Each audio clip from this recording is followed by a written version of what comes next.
بسم اللہ الرحمن الرحیم نحمده ونصلي ونسلم على رسوله الكريم اما بعد فاعوذ باللہ من الشیطان الرجیم بسم اللہ الرحمن الرحیم قال اللہ تبارک وتعالی یا ایها الذین آمنوا ادخلوا فی السلم کافہ صدق اللہ العظیم۔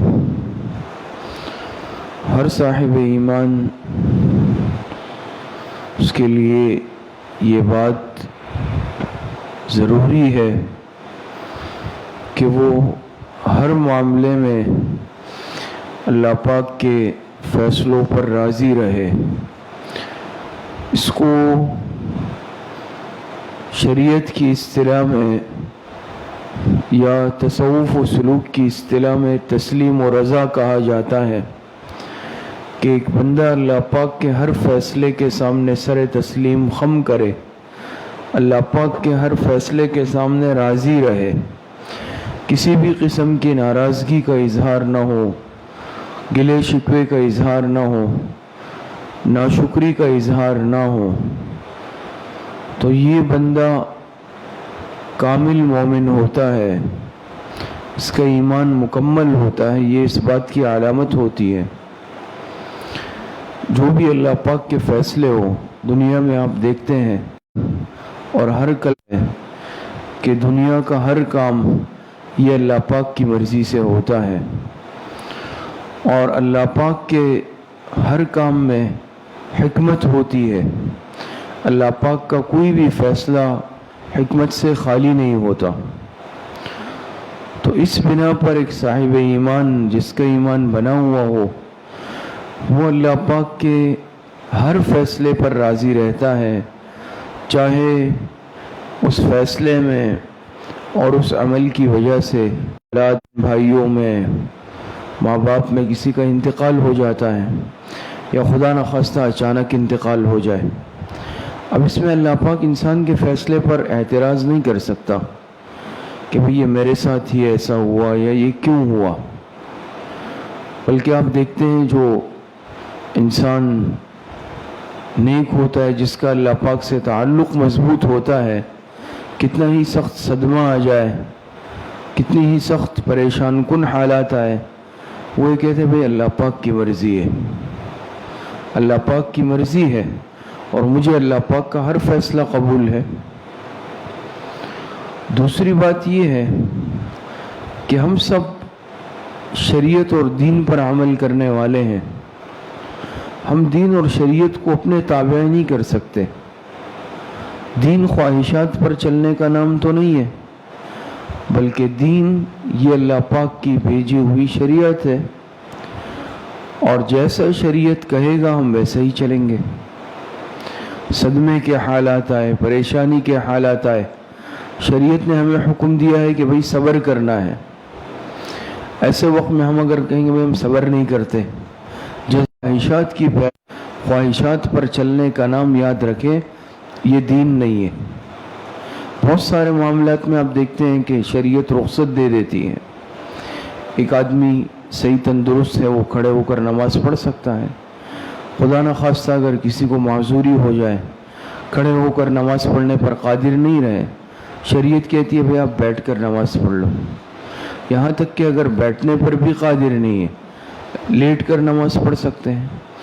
لیکن اگر آپ کوئی دل میں تصور کریں کہ میں تو بیٹھ کے پڑھ رہا ہوں، کھڑے ہو کے پڑھنا چاہیے تھا اور یہ زیادہ بہتر تھا، پتہ نہیں پورا ثواب ملے گا یا نہیں ملے گا، اس میں تو میں زمین پہ سجدہ بھی نہیں کر رہا، تو یاد رکھیں کہ جس طرح کھڑے ہو کر ہم نماز اللہ پاک کے لیے پڑھ رہے تھے، تو ایسے حالات میں ایسے اعذار کی وجہ سے رخصت بھی اللہ پاک کی ذات دیتی ہے، اور ظاہری بات ہے جب کھڑے ہو کر نماز پڑھ رہے تھے جتنا ثواب مل رہا تھا، اب اللہ پاک ہی کی طرف سے حکم ہے، شریعت کا حکم ہے کہ انسان مجبوری اور عذر کی حالت میں بیٹھ کے پڑھ سکتا ہے، تو یہ اگر میں کروں گا یہ بھی میں شریعت پر ہی عمل کر رہا ہوں، اللہ پاک کے حکم پر عمل کر رہا ہوں، تو ثواب اتنا ہی ملے گا۔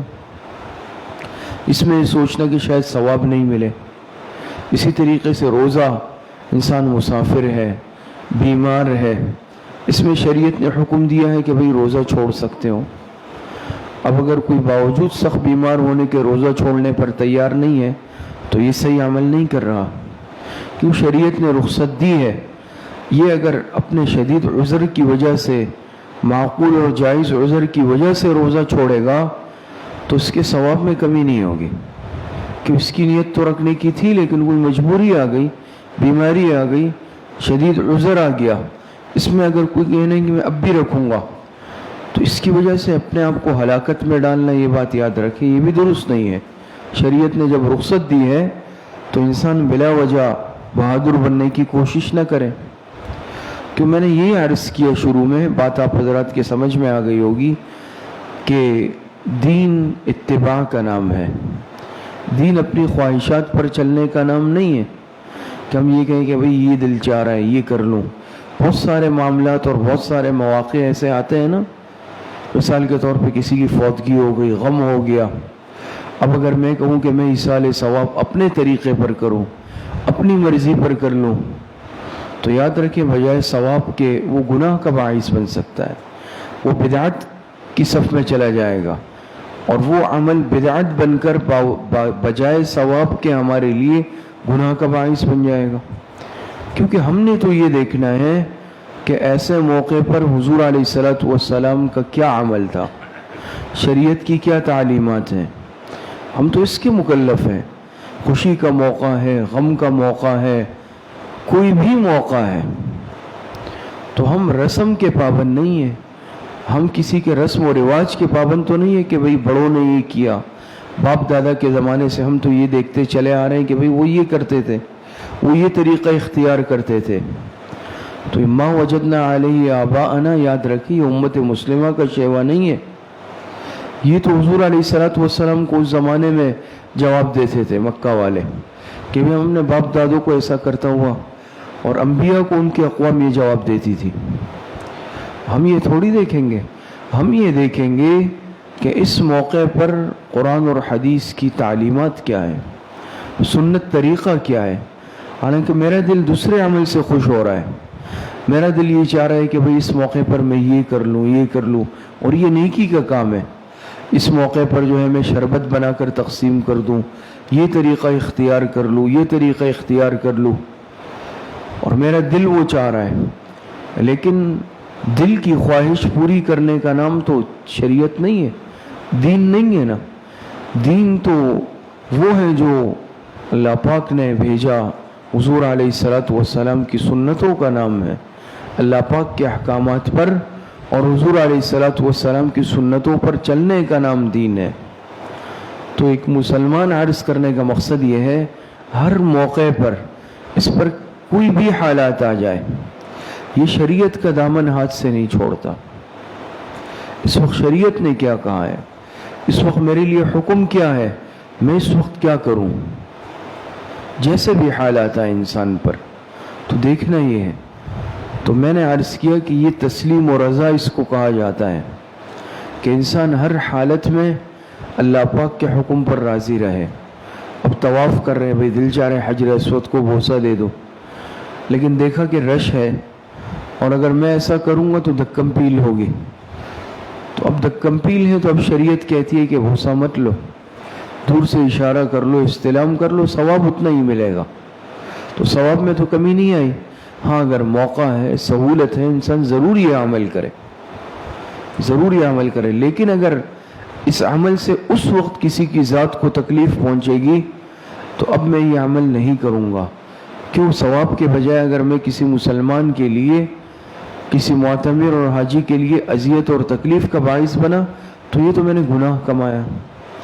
دل تو چاہ رہا ہے یہ عمل کروں، لیکن بھئی شریعت میں نے عرض کیا دل کی خواہشات پر چلنے کا نام نہیں ہے. دین دل کی خواہشات کو پوری کرنے کا نام نہیں ہے. دین کہ ہم اس کو پورا کر لیں. میرا دل یہ چاہتا ہے کہ ایسے موقع پر میں یہ عمل کر لوں اور یہ تو نیکی کا عمل ہے، لیکن ایسے موقع پر شریعت نے وہ طریقہ نہیں بتایا یا منع کیا اس عمل سے، تو پھر مجھے اس عمل سے رکنا ہے. جیسے اس دن آپ حضرات کے سامنے بیان میں یہ بات آئی نا کہ تلاوت بھی ثواب کا کام، لیکن اگر اس سے کسی کو تکلیف پہنچ سکتی ہو، قریب میں کوئی آرام کر رہا ہو تو اب شریعت نے منع کر دیا اونچی آواز سے تلاوت نہیں کرنی، کہ سلام کرنا ثواب کا کام ہے، نیکی ملتی ہے نا، لیکن اس کے بھی شریعت نے آداب بتائے۔ کوئی اگر کھانا کھانے میں مشغول ہے، دسترخوان لگا ہوا ہے، شریعت نے کہا کہ خاموشی سے بیٹھ جاؤ، اب سلام نہیں کرو، کیوں؟ ان کو تشویش ہوگی جو کھانا کھا رہے ہیں۔ کوئی انتہائی اہم واعظ و نصیحت کی مجلس میں ہے، انتہائی اہم گفتگو چل رہی ہے، سب کی توجہ ان کی طرف ہے، جو بیان کر رہا ہے یا جو گفتگو کر رہا ہے، اب آگے کوئی اونچی آواز سے سلام کرے تو بھی سب مڑ کر دیکھیں گے، سب کی توجہ ادھر ادھر چلی جائے گی۔ اس وقت شریعت کہتی ہے بھئی خاموشی سے آ کر بیٹھ جاؤ۔ کوئی اگر یعنی قضاء حاجت کے لیے بیٹھا ہے، پیچھے سے آ کر اسے بھی سلام نہیں کرنا۔ تو دیکھیں ثواب کا کام ہے، لیکن بعض مواقع ایسے شریعت کہتی کہ اب رکنا ہے، اب نہیں کرنا ہے یہ عمل۔ اس سے اندازہ ہوتا ہے نا انسان کو کہ یہ دین یہ خواہشات پر چلنے کا، مرضی پر چلنے کا نام نہیں ہے، ورنہ ایک ہی عمل جو ثواب کا کام ہے شریعت کہتی کہ بھئی کرو نیکی ملے گی، بعض مواقع پہ شریعت کہتی اب نہیں کرو، کیونکہ اب کرو گے تو بجائے نیکی کے اب گناہ ملے گا۔ حرم شریف میں بیت اللہ میں نماز پڑھنا آپ کو معلوم ہے نا کتنا ثواب ہے، 1,00,000 نمازوں کا ثواب ہے نا، 1,00,000 بیت اللہ شریف میں، مسجد نبوی میں 50,000، بعض روایت میں 10,000، تو بیت اللہ شریف میں 1,00,000 نمازوں کا ثواب ہے۔ لیکن جب حاجی جاتا ہے حج کے لیے، اور آپ کو معلوم ہے کہ 8 ذی الحجہ سے حج کے ایام شروع ہو جاتے ہیں، حج کے ارکان شروع ہوتے ہیں، بھئی جانا ہے، اب منا جانا ہے، پھر عرفات جانا ہے، پھر مزدلفہ جانا ہے، یہ ساری ترتیب ہے۔ تو اب اگر کوئی کہے کہ چلے بھئی یہ تو بیت اللہ شریف بالکل خالی ہے، میں یہیں ذرا ٹہر جاتا ہوں 8 ذی الحجہ 9 ذی الحجہ کو، 9 کو تو یوم عرفہ ہے، تو اب شریعت کہتی ہے نہیں۔ حالانکہ بھئی کوئی کہے کہ بھئی یہاں تو 1,00,000 نمازوں کا ثواب ہے نا، میں عرفات میں پڑھوں گا، مینا میں پڑھوں گا، مزدلفہ میں پڑھوں گا، تو 1,00,000 نمازوں کا ثواب تو نہیں ملے گا۔ لیکن شریعت کہتی ہے نہیں، اب تمہیں نمازیں وہاں پڑھنی ہے۔ اب اگر کوئی یہاں ٹہرے گا تو اس کا تو حج ہی فوت ہو جائے گا۔ کوئی کہے کہ بھئی یہ میں 1,00,000 نمازوں کا ثواب کیسے چھوڑ دوں، تو یاد رکھیں یہ شریعت کا حکم ہے، اور جو ثواب اللہ پاک دے رہے ہیں وہ ثواب اللہ پاک وہاں بھی دے دیں گے۔ کیوں؟ حکم ہی اللہ پاک کا ہے۔ اس سے بات سمجھ میں آ جاتی ہے نا۔ یہ مثال میں نے اس لیے عرض کی کہ یہ دین اپنی خواہشات پوری کرنے کا نام نہیں ہے، اور اصل چیز وہ ہے ہی کہ انسان اپنے آپ کو پورا کے پورا اسلام میں داخل کر لیں۔ قرآن کریم میں اللہ پاک فرماتے ہیں نا، یا ایھا الذین آمنوا ادخلوا فی السلم کافہ، اے ایمان والو اسلام میں داخل ہو جاؤ پورے کے پورے۔ یہ نہیں ہے کہ آدھا تیتر آدھا پٹیر، کسی کا عمل میں شریعت پر چل رہا ہوں اور جہاں موقع آ رہا ہے وہاں میں اپنی مرضی کر رہا ہوں، اپنے دل کی خواہشات پوری کر رہا ہوں، تو یہ پورا اسلام میں داخل ہونا نہیں ہوا کہ میں اپنی مرضی بھی چلا رہا ہوں کہ بھئی اگر کسی کا انتقال ہوا بڑوں میں، اب بھی میں یہ رسم بھی کروں گا، فلاں موقع ہے بھی مجھے تو سویم کرنا ہے، مجھے 40واں کرنا ہے، مجھے 10واں کرنا ہے۔ اب اگر کسی عالم نے کہا کہ بھئی یہ شریعت سے تو ثابت نہیں ہے، بدعت ہے، کہا نہیں بھئی میں تو کروں گا، ثواب کا کام ہے، ایصال ثواب کر رہا ہوں۔ تو ایصال ثواب تو انسان ہر وقت کرے، پوری زندگی کرے، اس کے لیے ایک وقت مقرر کرنا، ایک طریقہ کار مقرر کر دینا، اپنے آپ کو اس کا پابند کرنا، ان رسم و رواج، یہ تو ثابت نہیں ہے نا۔ جو چیز ثابت نہیں ہے آپ علیہ السلام سے، صحابہ سے، اور وہ ایک رسم ہے، وہ میں نے خود بنائی ہے، میں اس پہ صرف اپنے دل کو خوش کرنا چاہتا ہوں، تو یہ تو دین پر شریعت پر چلنا نہیں ہوا۔ تو عرض کرنے کا اصل مقصد یہ ہے کہ اپنے آپ کو یا اپنے دل کو خوش کرنا نہیں ہے۔ حضرت مفتی اعظم مفتی محمد شفیع صاحب رحمۃ اللہ علیہ نے بڑی اچھی مثال پیش کی ہے بدعت کی۔ جیسے ہم کہتے ہیں بھئی یہ تو ثواب کا کام ہے، زیادہ سے زیادہ ثواب ہوگا، فرماتے سنت اور بدعت کی مثال ایسی ہے کہ جیسے ایک صفر کا ہندسہ ہوتا ہے، زیرو ہوتا ہے نا، زیرو، حضرت فرماتے ہیں کہ آپ زیرو لکھ لیں، اس زیرو سے ہم اگر نمبر پہلے ڈالنا شروع کریں، اس کے بائیں ہاتھ کی جانب 1 لکھ دیں، پھر 1 ڈالتے جائیں ڈالتے جائیں ڈالتے، وہ کتنا بنے گا جی؟ نہیں، اگر اس طرف ڈالے، دوسری طرف ڈالے ایک، 10 نہیں بنے گا نا، اس کی وہی حیثیت رہے گی. جتنے ایک بھی ڈال دے تو وہ بڑھے گا، وہ ڈیجٹ نہیں بڑھے گا. اس طرف ڈال دے، اگر ایک لکھا، ایک کے اس طرف 0 ڈال دیا تو 10 بن گیا. ایک کے اس طرف 0 ڈالا، پھر اس طرف ایک اور 0 ڈالا، ایک اور 0 ڈالا. حالانکہ 0 ڈالنے سے کتنے ہندسے بڑھتے ہیں، لیکن ہم نے ایک لکھا، 0 نہیں ایک لکھا، اور ایک کے اس طرف 0 ڈالتے گئے اس طرف. تو اس صورت کے اندر تعداد نہیں بڑھے گی نا. اگر بائیں جانب وہ ایک ہی رہے گا، لیکن اگر اس طرف ایک 0 ڈالے 10 بن گیا، 2 ڈالے 100 بن گئے، 3 ڈالے 1000 بن گئے، ایک اور ڈالے 10,000 بن گئے، لاکھ بن گئے، 10 لاکھ بن گئے. بڑھ رہے ہیں نا. اب یہ فرق کیوں آیا؟ یہ ہم نے جانب بدل دی. پہلے ہم ایک کے اس جانب 0 لگا رہے تھے تو اس کی حیثیت نہیں بڑھ رہی. اس طرف 0 لگانے شروع کیے تو اب حیثیت بڑھنی شروع ہو گئی. تو حضرت مفتی صاحب رحمۃ اللہ علیہ فرماتے ہیں کہ سنت اور بدعت کی مثال بعینی ہی ہے. بدعت کی مثال اس طرح ہے جیسے ہم ایک لکھ کر اس ایک کے بائیں جانب 0 لگاتے جائیں. تو تعداد میں تو وہ 0 بہت زیادہ نظر آ رہے ہیں، لیکن اس میں کوئی تعداد بڑھ نہیں رہی ہے، اس کی حیثیت وہی پہ ٹھہری ہوئی ہے. اور سنت کی مثال فرماتے ہیں یہ ہے کہ ہم ایک لکھ کر 0 اس کے بعد لکھتے جائیں، تو جتنے 0 بڑھائیں گے تعداد اتنی بڑھتی جائے گی. تو دیکھیں بدعت میں بھی ہم دیکھ رہے ہیں عمل بہت زیادہ ہو رہا ہے، لیکن وہ اپنے طریقے پر ہو رہا ہے، وہ اپنا دل خوش کرنے کے لیے ہو رہا ہے. تو چاہے اس میں ہم لاکھوں روپیہ خرچ کر لیں، کروڑوں اربوں روپے خرچ کر لیں، لیکن ثواب کوئی نہیں ہے، کہ وہ بدعت بن رہا ہے. اور بدعت کی اللہ پاک کے ہاں کوئی حیثیت نہیں ہے، اللہ پاک کے ہاں بدعت کی حیثیت نہیں ہے. لیکن اگر وہی عمل ہم اللہ اور اس کے رسول کے بتائے ہوئے طریقے کے مطابق کریں گے تو اس کی حیثیت، جتنا عمل بڑھائیں گے اتنا اجر و ثواب بڑھتا جائے گا. تو عرض کرنے کا آج کی مجلس میں مقصد یہ ہے کہ ہم جو بھی عمل کریں وہ شریعت کے مطابق کریں. اس میں ہم یہ دیکھیں کہ بھئی اس میں سنت طریقہ کیا ہے، شریعت ہمیں حکم کیا دیتی ہے، ہم کس عمل کے پابند ہیں. اور دوسری بات میں نے عرض کی کہ اللہ پاک کے ہر حکم پر راضی رہیں. جو اس موقع پر حکم ہے ہم اس پر عمل کر لیں. اس موقع کا حکم کیا ہے ہمیں وہ دیکھنا ہے. جیسے میں نے عرض کیا نا کہ انسان صحت مند ہے، روزہ اس پر فرض ہے، تو ہم روزہ رکھنا ہے، چھوڑیں گے گناہ کبیرہ ہے، پوری زندگی بھی اس روزے کا کفارہ ادا نہیں ہو سکتا. لیکن اگر بیمار ہو گئے، اب دیکھیں گے اس موقع کا حکم کیا ہے.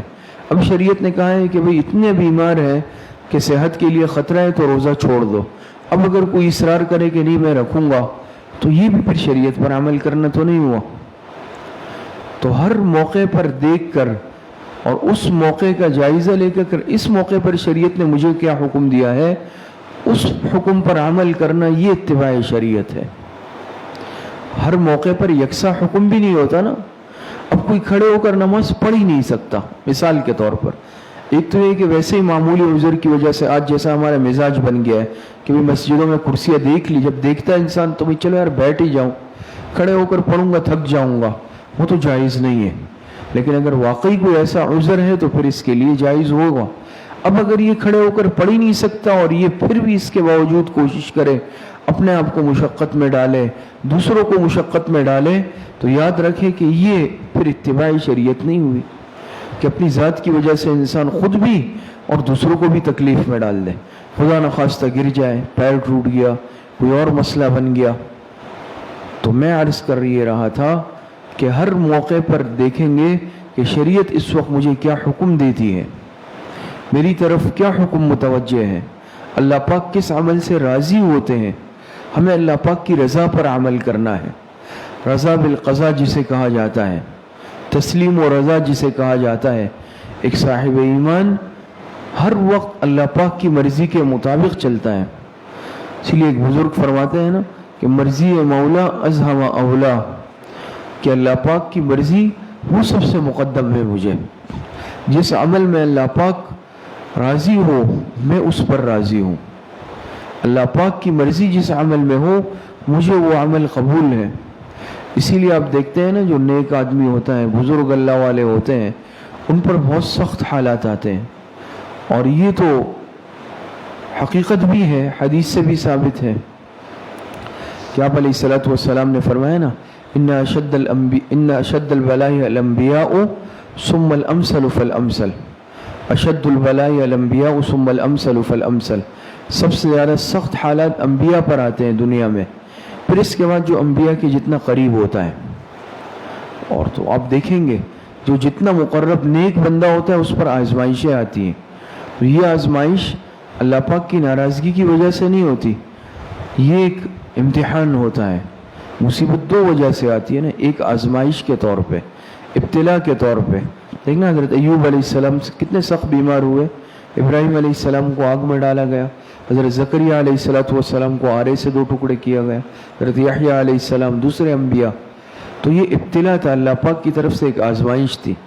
اسی طرح آپ دیکھتے ہیں ہمارے معاشرے میں بھی بڑے بڑے علماء ہوتے ہیں، صلحاء ہوتے ہیں، نیک لوگ ہوتے ہیں، ان پر بعض مرتبہ اولاد کی آزمائش آ گئی، مال کی آزمائش آ گئی، بیماری آ گئی، حالات آ گئے، نیک لوگوں پر آتے. لیکن بعض دفعہ انسان کتنے ہی سخت حالات آئے، لیکن بدعمالی اور گناہ کی وجہ سے جو آزمائش پکڑ آتی ہے، اس میں انسان، اس کی گناہ کی ایک نحوست ہوتی ہے، اس میں انسان بے چین رہتا ہے، قرار نہیں ہوتا اس کو. تو میں عرض یہ کر رہا تھا کہ نیک لوگوں پر، اللہ والوں پر بھی آزمائش آتی ہے، لیکن وہ اس پر راضی رہتے ہیں، اللہ پاک کے فیصلے پر. اور جو اللہ پاک کے فیصلے پر راضی رہتا ہے وہ کبھی ناشکری نہیں کرتا.